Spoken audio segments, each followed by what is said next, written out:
الصلاة والسلام عليك يا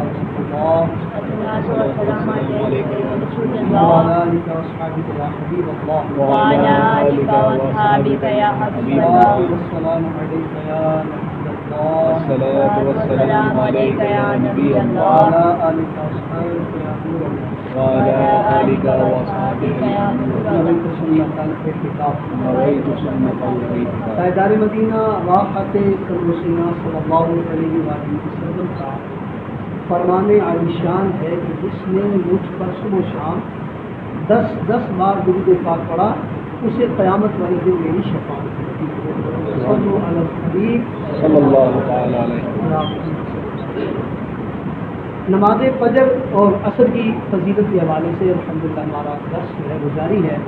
حضرت سیدنا جریر بن عبداللہ رضی اللہ تعالیٰ بیان کرتے ہیں کہ ہم نبی پاک علیہ الصلوۃ والسلام کی بارگاہ اقدس میں حاضر تھے۔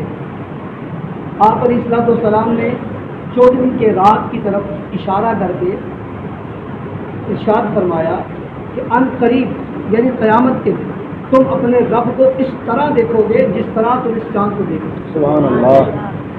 تو اگر تم لوگوں سے ہو سکے تو نماز فجر اور عصر کو کبھی نہ چھوڑو۔ پھر حضرت سیدنا جریر بن عبداللہ رضی اللہ تعالیٰ عنہ نے یہ آیت مبارکہ پڑھی وَسَبِّحْ بِحَمْدِ رَبِّكَ قَبْلَ طُلُوعِ الشَّمْسِ وَقَبْلَ غُرُوبِهَا، اور اپنے رب کو سراہتے ہوئے اس کی پاکی بولو سورج چمکنے سے پہلے اور اس کے ڈوبنے سے پہلے۔ اس آیت کی تفسیر میں مفسر شہیر حکیم الامت حضرت مفتی احمد یار خان نعیمی رحمۃ اللہ تعالی علیہ حدیث پاک کے اس حصے کہ آپ علیہ الصلوۃ والسلام نے بلکہ جو حدیث پاک بیان ہوئی اس کی تفسیر میں ارشاد فرماتے ہیں کہ یعنی خدا رحمان کے چاند نے آسمان کے چاند کو دیکھا۔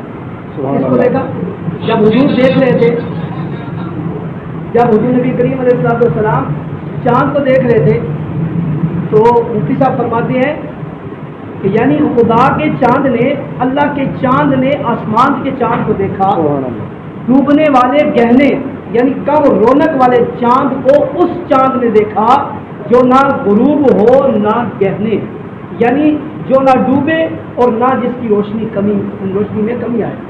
ظاہر کے چمکانے والے چاند کو اس چاند نے دیکھا جو دل و جان روح و ایمان کو چمکا دیتا ہے۔ رات میں چمکنے والے چاند کو اس چاند نے دیکھا جو ابد الاباد تک یعنی ہمیشہ ہر وقت دن رات چمکتا ہے اور چمکے گا۔ میں کیا کہوں، مجھے الفاظ بھی نہیں ملتے۔ اللہم صلی وسلم وبارک علی بدر النبوۃ وشمس الرسالۃ صلی اللہ علیہ وآلہ وسلم۔ اے اللہ درود و سلام بھیج اور برکت نازل فرما نبوت کے چاند اور رسالت کے سورج پر۔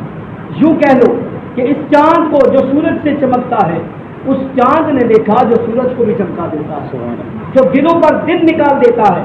آسمان کا چاند بھی خوش نصیب ہے جسے محبوب کریم علیہ الصلوۃ والسلام نے دیکھا۔ یہ چاند جسے آج بھی ہم دیکھتے ہیں وہی ہے جس پر حضور کی نگاہیں پڑی ہیں۔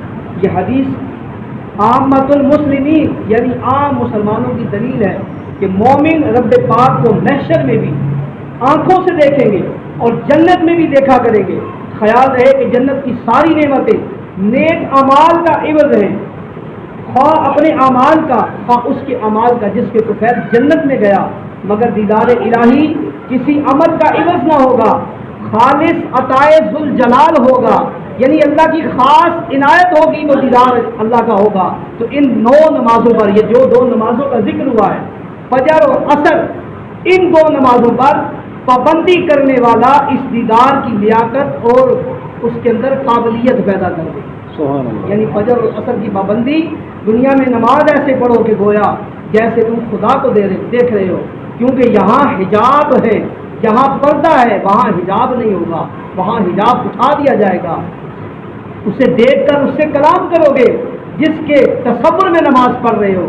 حدیث پاک میں موجود آیت کریمہ کے تحت ارشاد فرماتے ہیں کہ اس فرمان عالی سے معلوم ہوا کہ اس آیت میں تسبیح اور تحمید یعنی اللہ پاک کی پاکی اور تعریف بیان کرنے سے مراد نماز ہے، چونکہ فجر و عصر کی نماز میں رات اور دن کے محافظ فرشتے جمع ہوتے ہیں، نیز فجر کی نماز سونے کی غفلت کا وقت ہے، اور نماز عصر کاروبار سیر و تفریح کی غفلت کا وقت ہے۔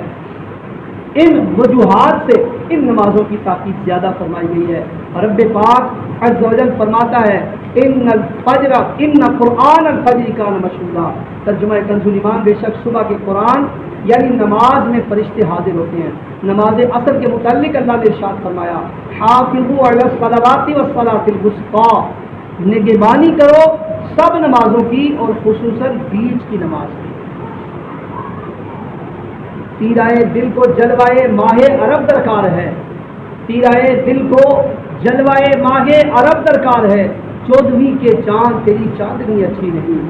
صلو علی الحبیب صلی اللہ علی محمد صلی اللہ علیہ وسلم۔ حضرت علامہ مفتی محمد امجد علی اعظمی رحمۃ اللہ تعالی علیہ ارشاد فرماتے ہیں کہ دنیا کی زندگی میں جاگتے میں اللہ تعالیٰ کا دیدار نبی پاک علیہ السلام کے لیے خاص ہے، اور آخرت میں ہر سنی مسلمان کے لیے ممکن بلکہ واقع رہا قلبی یعنی دل میں دیدار یا خواب میں، یہ دیگر انبیاء کرام علیہ السلام بلکہ اولیاء کے لیے بھی حاصل ہے۔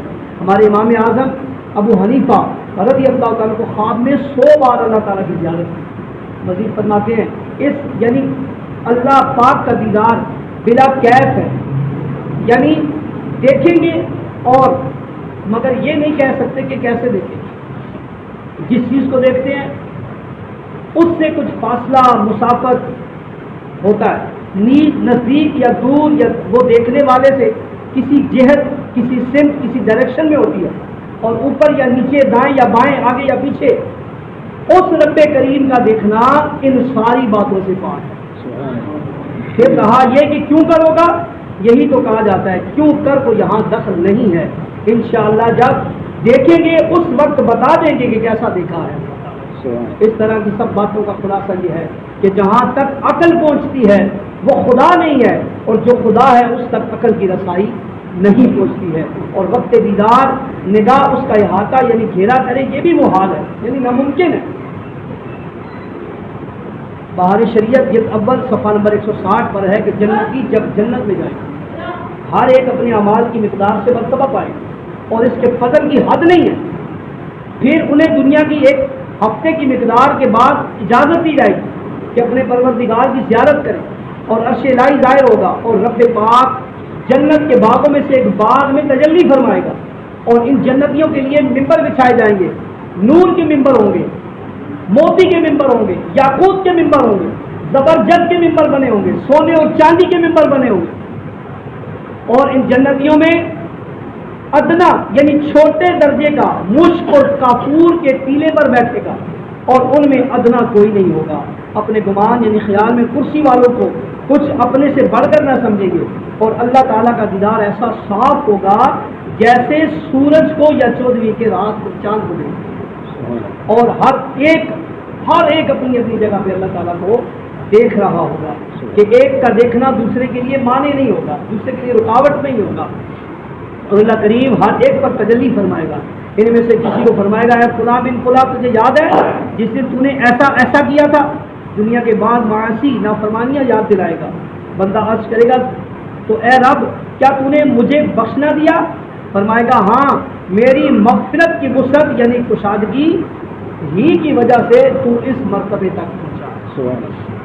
جے میں دیکھا امنا بلے کچھ نہیں میرے پلے، جے میں دیکھا عملہ بلے کچھ نہیں میرے پلے، جے میں دیکھا رحمت رب دی بلے بلے بلے۔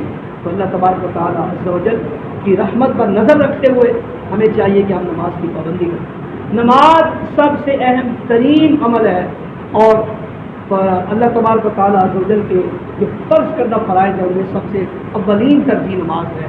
اللہ تبارک و تعالیٰ عز و جل کی بارگاہ اقدس میں دعا ہے کہ اللہ تعالیٰ ہم سب کو اور ہماری اولادوں کو ہماری آنے والی نسلوں کو اللہ پاک نمازی بننے کی توفیق عطا فرمائے، اور ہم سب کو سچا اور سچا مسلمان عاشق رسول بننے کی توفیق عطا فرمائے۔ آمین بجاہ النبی الامین صلی اللہ علیہ وسلم۔